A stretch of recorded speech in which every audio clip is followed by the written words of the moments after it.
Да, фино, весело и расположено во Бразил на овој фестивал кој што ја го слави или ја поттикнува можеби свеста за подигнување за значењето на менталното здравје и на тие генерации или на тие луѓе, но би рекла и на сите луѓе во светот. Веројатно вака интересно и весело ќе биде и викендов со сите оние бројни активности кои што се најавени и не очекуваат, но прашање е колку и времето ќе не послужи, иако верувам дека изведниците се подготвени во секакви услови да се снајдат и да го остварат она што веројатно го зацртале како цел.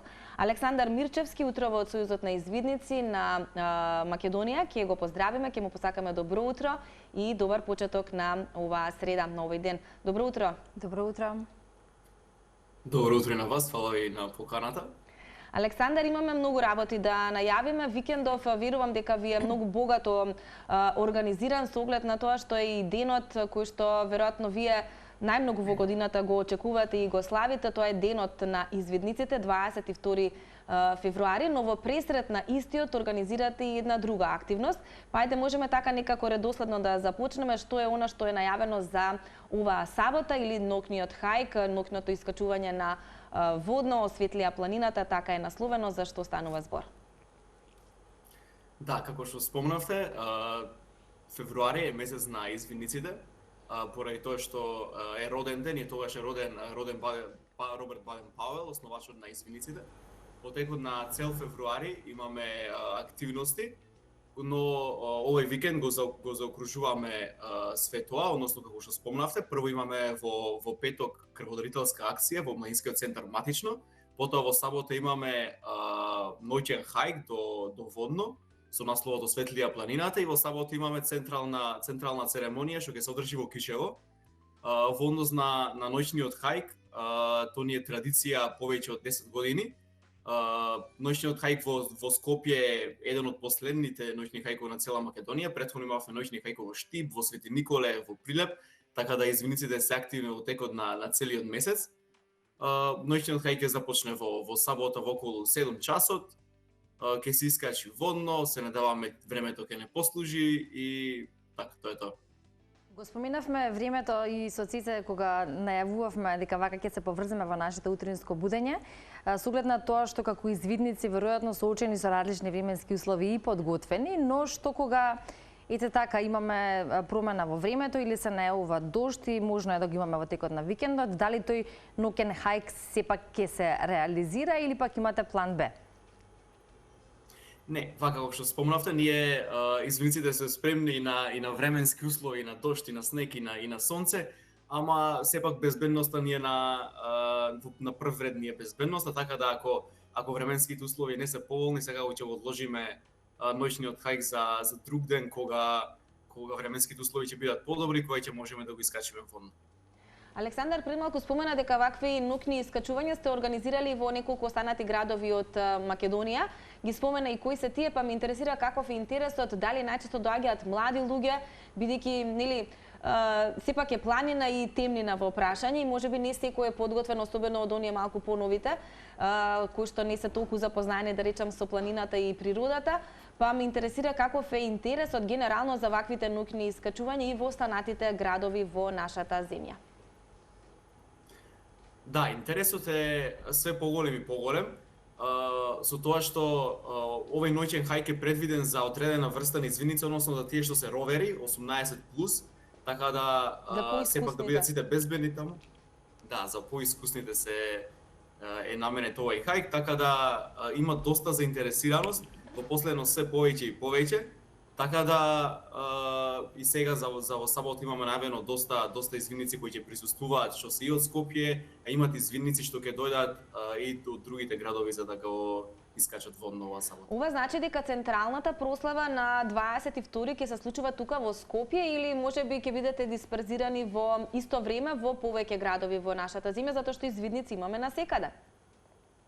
Да. Централната прослава оваа година е во Кичево. Во секоја година е во различен град. Претходната година беше во Свети Николе, па беше во Штип, во Прилеп. Ова година ќе биде во Кичево, така да очекуваме околу 400 извидници од цела Македонија да пристигнат во Кичево во недела, така да целата централна прослава ќе биде под мотото "Направи добро дело", како што и целиот месец наш, кој прославуваме по тоа мото, односно правиме добро дело за себе, за останатите, за животната средина и така. Може ли да не откриеш во кој дел од Кичево ќе биде прославата?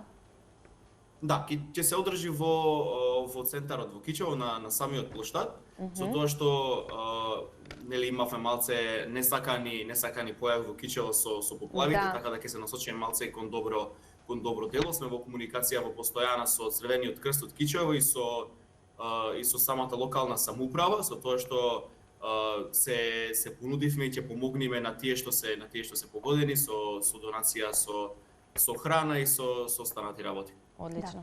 Одличен повод е во овие минути покрај активностите кои што ќе се случуваат викендов, малку да позборуваме и за Сојузот на извидници на Македонија, која што е организација всушност која постои многу години и со оглед на тоа и многу членови.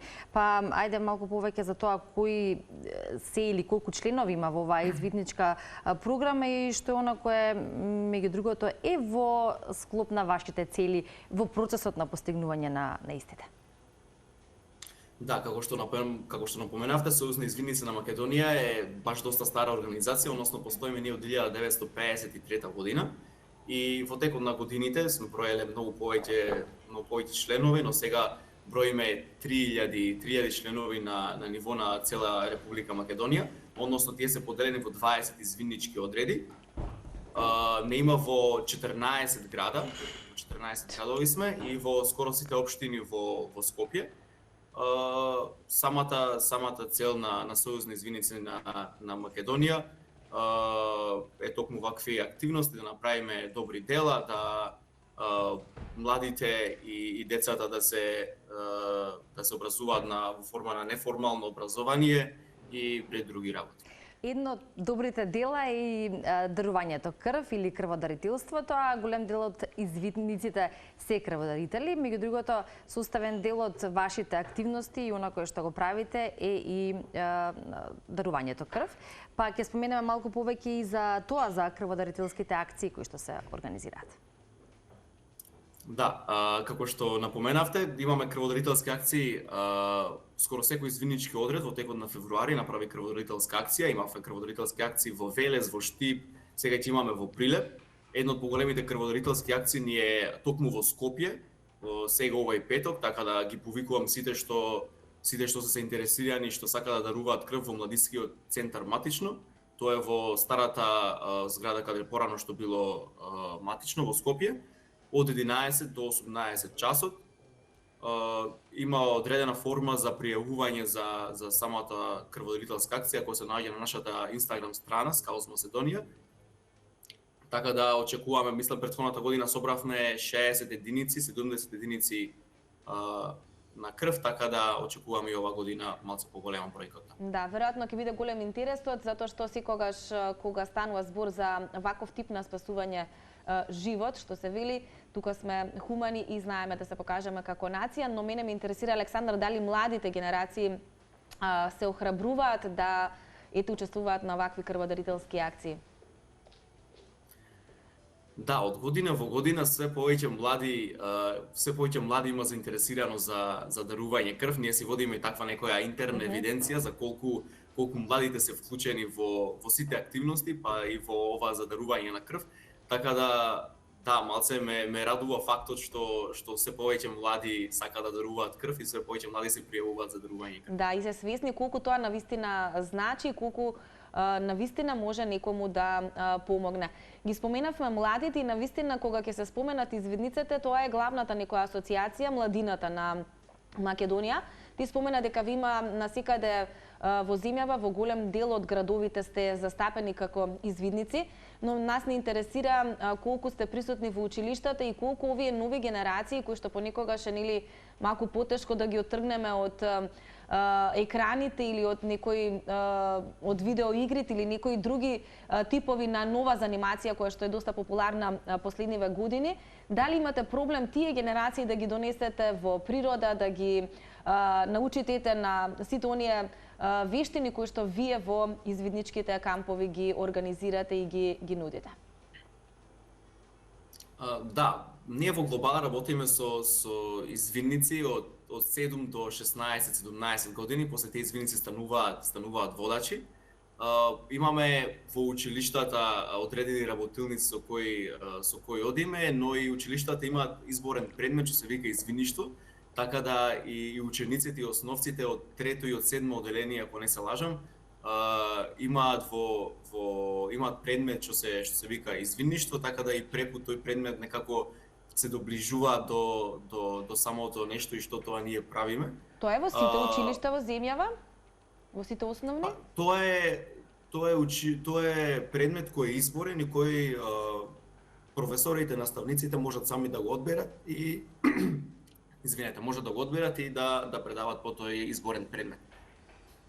Александар, исто е важно што можеме да го споменеме и кога зборуваме за извидништвото или во контекст на тоа колку е важно да им се представи на младите што всушност представува да бидеш извидник, не само што има една одлична социализација, забава, допир и дружба со природата, туку едноставно и на учење на она кое што за секогаш е важно во животот, тоа се вештините или како велиме снаоѓањето во секоја ситуација и верувам дека тоа е представено примерно во дружбата со младите или со учениците, но еве во склоп на наше утринско будење на оние кои што не следат, а кои што можеби сакаат да бидат дел од еден ваков извиднички тим или организација, што би кажале кој е најинтересниот, најпредизвикувачкиот дел во извидништвото и зошто е тоа важно генерално во животот? Да, како што спомнавте, извидничкото учење се базира на извиднички вештарства. Односно, ние имаме 67 извиднички вештарства, со тоа што секој извидник може да се пронајде во одредено вештарство и преку тоа вештарство да се ги усоврши своите вештини. Не дека извидникот после ќе биде вешт само на тоа поле, напротив, тој ќе биде вешт во сите, но во тој ќе биде на еден начин специјализиран да го прави само тоа. Иначе ние ги учиме, уствари на извидници се учат сите работи што не можеме да ги научиме на училиште или во секојдневието, од снаоѓање во природа до снаоѓање на снаоѓање во град, во цивилизација, па до цртање, фотографирање, возење кајак, пливање, планинарење и ред други работи. Да, и тоа се едни навистина бројни активности во кои што уживаат и младите, но и сите оние повозрасни генерации кои што во животот имале можност да бидат дел од некаков извиднички одред. Александар, ти благодариме што утринава ни се вклучи, нека бидува покана до сите млади кои што не гледаат или до можеби нивните баби и дедовци или родители кои што ја следат нашата утринска да им споделат за извидништвото и за сите оние активности со кои што вие викендов ќе го одбележите денот, но верувам дека вратите кај вас се отворени за сите оние кои што ќе пројават некаков интерес за дружба во природа и социализација на овој тип. Ти благодариме многу, поздрав до сите во вашиот тим и благодариме што еве во името на целата нација ги правите овие активности или на некој начин го продолжувате животниот век на извидништвото во Македонија. Ви благодарам и на вас. Поздрав, Александар, и убав ден. Ќе биде ова и убав викенд, со оглед на тоа што ги најавивме активностите по повод одбележување на 22 февруари или денот на извидниците.